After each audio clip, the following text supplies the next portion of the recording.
sini. Andi, Ini yang dapat siapa? Sudah saya record, Ya, Bu. sudah ya. Sudah, kita mulai aja ya. Sekarang saya buka lagi. Assalamualaikum warahmatullahi wabarakatuh.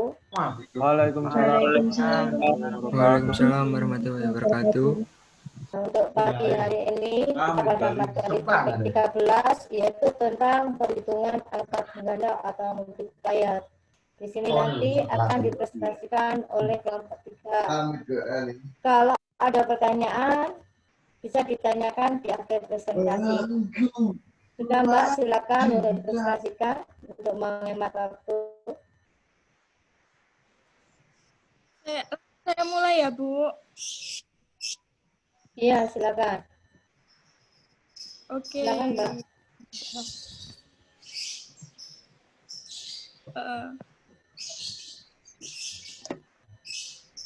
Untuk slide pertama akan dijelaskan oleh Dwi Rahma mengenai pengertian tentang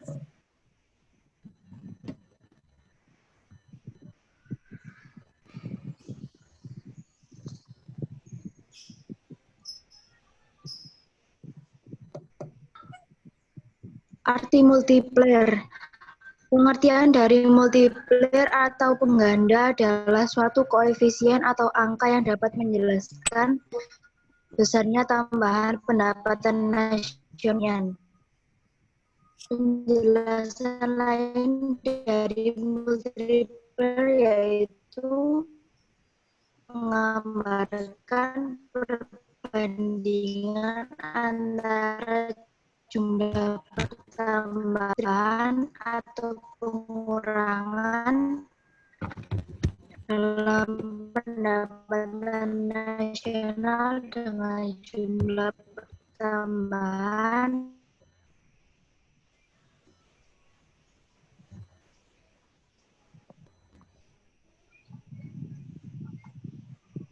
suaranya nggak kedengeran, tak guys.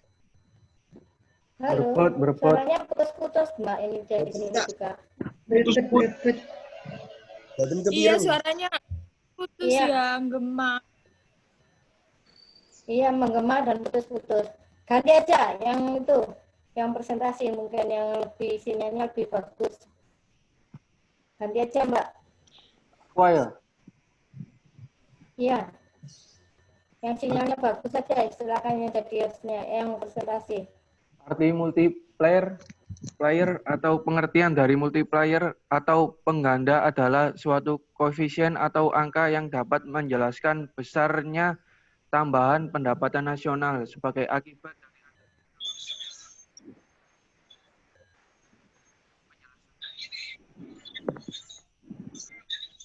antara jumlah Halo. Nggak dengar ya. Iya, nggak dengar. Pengertian dari multiplier atau pengganda adalah suatu koefisien atau angka yang dapat menjelaskan besarnya tambahan pendapatan nasional sebagai akibat dari adanya tambahan variabel tertentu dalam perekonomian. Penjelasan lain dari multiplier yaitu menggambarkan antara jumlah pertambahan atau pengurangan dalam pendapatan nasional dengan jumlah pertambahan pengurangan dalam pengeluaran agregat yang menimbulkan perubahan dalam pendapatan nasional. Gema nggak, guys? Nggak, jelas Mbak, lanjut. jelas. Jelas. Lanjut. Kemudian slide berikutnya menjelaskan tentang perhitungan multiplier dengan pemisal-pemisalan.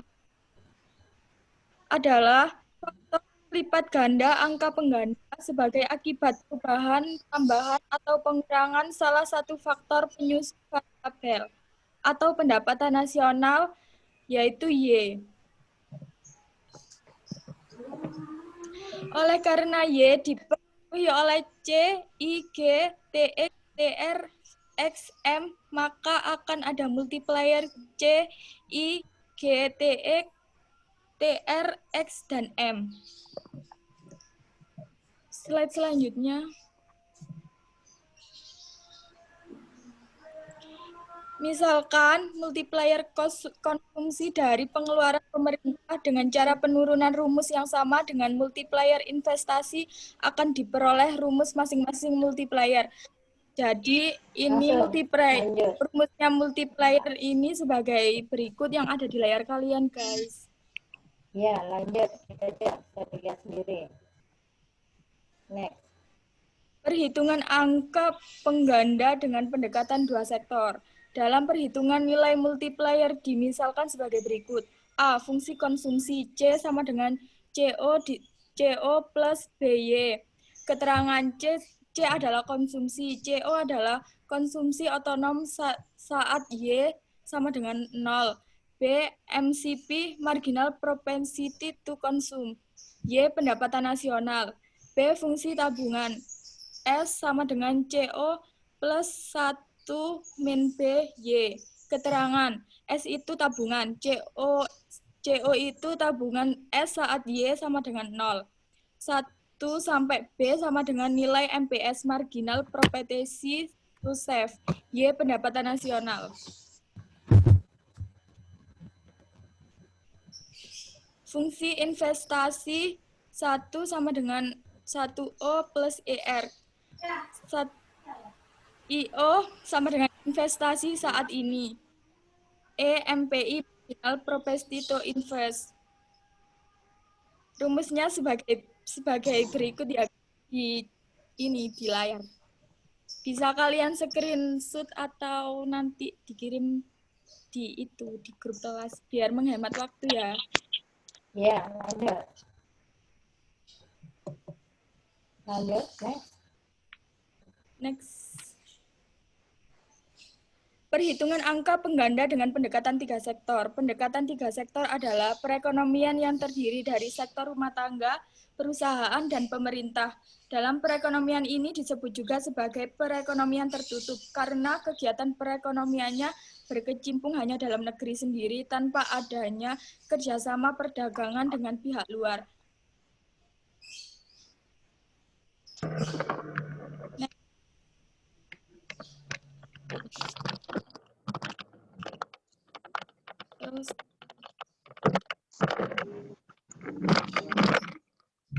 Terus nanti yang angka-angka kayak gini bisa dipelajari sendiri ya teman-teman. Iya, Perhitungan angka pengganda dengan pendekatan 4 sektor. Dalam pendekatan 4 sektor ada 6 pengganda, yaitu sebagai berikut. 1. Pengganda ekspor, 2. Pengganda konsumsi, 3. Pengganda impor, 4. Pengganda investasi, dan pemerintah.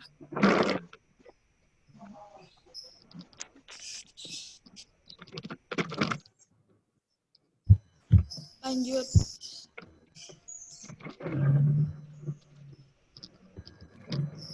Terus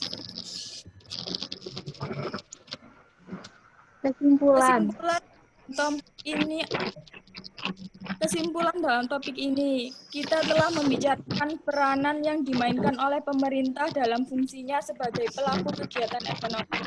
Peranan pemerintah itu terlihat dalam 2 hal, yaitu pemungutan pajak dan pengeluaran pemerintah.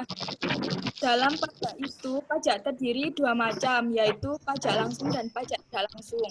Pajak langsung dinyatakan sebagai bagian presentasi tertentu dari pendapatan nasional, sehingga oleh karena itu diberi notasi TY, di mana T menunjukkan presentasi tersebut atau hasrat marginal untuk memungut pajak, marginal property to tax. Sedangkan pajak tidak langsung adalah perubahan target. Oleh karena itu diberi notasi TO. Masuknya semua perubahan angka-angka pengganda yang besarnya tergantung sekali kepada peranan pemerintah. Yang menarik adalah bahwa jika pemerintah hanya menarik pajak tidak langsung saja, maka pengganda berimbang akan sama dengan 1. Sekian presentasi dari kelompok kami. Apabila ada pertanyaan, bisa ditanyakan. Ya, terima kasih Mbak. Sambil nunggu ada yang tanya. Ya, kalau dibuka slide 4, Surat yang 4, Mbak, sebentar. Surat yang nomor 4.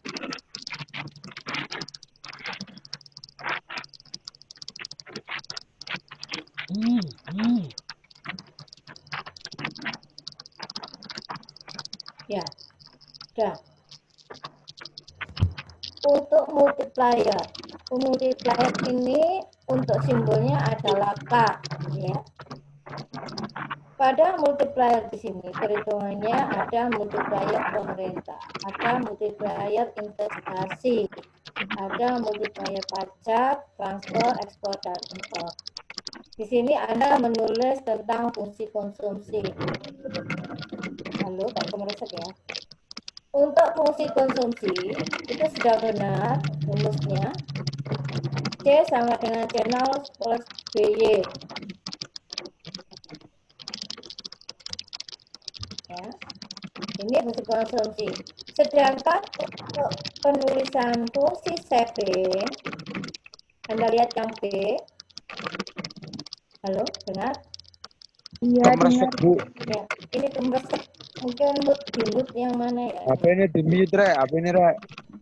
Tolong di-mute dan kemeresek ya, nggak jelas.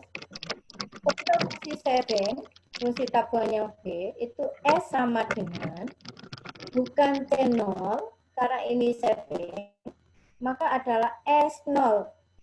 Tapi untuk S0-nya adalah minus. Ya. S sama dengan min S0 plus plus dalam kurung 1 min B Y. Ya. Jadi untuk fungsi tabungan itu bukan S sama dengan C0 plus dalam kurung, buka kurung 1 min B, tutup kurung Y, tapi S sama dengan min S0, ya, karena saving, ini S0 ya, bukan C0. Sehingga kalau fungsi konsumsi C0, kalau savingnya S0, tapi min S0, karena letaknya saving di bawah.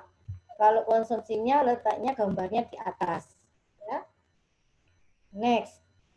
Ini tadi juga ada di slide berapa ya, ada di bawah juga ada mengenai fungsi savingnya ada kesalahan ya. Untuk perhitungan di sini ya, ini ada diketahui fungsi konsumsi. Kalau pada fungsi konsumsi yang biasa, itu biasanya C sama dengan A plus BY. Itu untuk pendapatan biasa.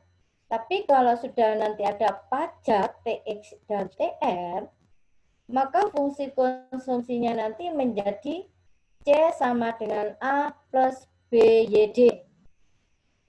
Ya, jadi C sama dengan A plus BYD. Di mana nanti pada rumusannya adalah C sama dengan A plus B, di mana YD-nya itu diperoleh dari YD sama dengan Y plus TR min TX. Jadi YD itu diperoleh dari Y sama dengan YD sama dengan Y plus TR min TX. Sehingga untuk perhitungannya C-nya adalah C sama dengan fungsi konsumsinya menjadi C sama dengan A plus B buka kurung Y plus TR min X. Kalau 3 sektor ditambahkan I investasi ditambah G government expenditure. Ya. Jadi itu untuk perubahan yang semula pendapatannya hanya biasa, karena sudah dimasuki ada pajak dan transfer, maka untuk pendapatannya menjadi pendapatan disposable atau pendapatan siap dibelanjakan. Pendapatan siap dibelanjakan itu diperoleh dari YD sama dengan Y plus TR min TX. Ya, paham ya? Ini kalau kurang jelas bisa dibuka PPT-nya Bu Dewi ya. Tadi sudah saya share juga di e-learning. Kalau misalnya di sini masih bingung, bisa dipelajari dulu di rumah, nanti bisa ditanyakan via WA. Ya. Ini banyak mungkin ada yang bingung karena penulisannya juga kurang jelas untuk uraiannya ya. Uraiannya tidak jelas tapi sebenarnya benar. Hanya mungkin karena uraiannya kurang lengkap sehingga menjadi bingung. Ya. Silakan kalau ada pertanyaan untuk menghemat waktu. Kalau ada segera ditanyakan mengenai multiplier ya. Dan juga ada pesan. Nanti kalau mengerjakan tugas atau nanti ada UAS, ngerjain UAS, tolong kalau disuruh download. Kalau disuruh formatnya PDF ya PDF. Kenapa? Ini nanti untuk mempermudah pengoreksian. Karena kalau saya buka Word, kadang nggak bisa dibuka, hilang, nggak ada tulisannya. Kemudian juga kalau kamu nggak download, ada yang upload bukan makro tapi mata kuliah lain. Terus soalnya yang ditanyakan itu misalnya A, tapi jawabannya B, jadi nggak nyambung. Ya, mohon diperhatikan karena saya memberikan soal itu juga saya ambil dari PPT juga, ya. Dari materinya, dari materi kuliah yang saya berikan. Silakan ada pertanyaan, segera ditanyakan. Halo, jelas ya? Jelas, Bu. Halo? Dengar Jelas. ya? Oh, enggak putus-putus ya? Ya, saya kira nggak jelas soalnya sinyalnya juga agak putus-putus di sini. Kalau ada pertanyaan silakan, Mas, Mbak. Silakan. Kalau misalnya masih bingung, bisa dibuka di rumah, dibaca, bisa tanyakan via WA. Atau kalau ingin langsung tahun baruan ke rumah saya ya, malam tahun baruan ya. Belajar sama-sama sama Mbak Kat Jagung ya. Oke, Bu, siap. Iya. Silakan ada pertanyaan? Nggak ada. Nggak ada, Bu. Nggak ada. Tanyakan di chat aja. Ya udah. Karena sudah nggak ada yang tanya, sudah paham semua. Bila ada pertanyaan bisa tanya ke WA ya. Untuk materi hari ini, topik 13 perhitungan angka pengganda, saya akhiri sampai di sini saja. Bila ada kesalahan dari Dewi, saya mohon maaf. Saya akhiri aja. Assalamualaikum warahmatullahi wabarakatuh. Waalaikumsalam. Waalaikumsalam warahmatullahi wabarakatuh.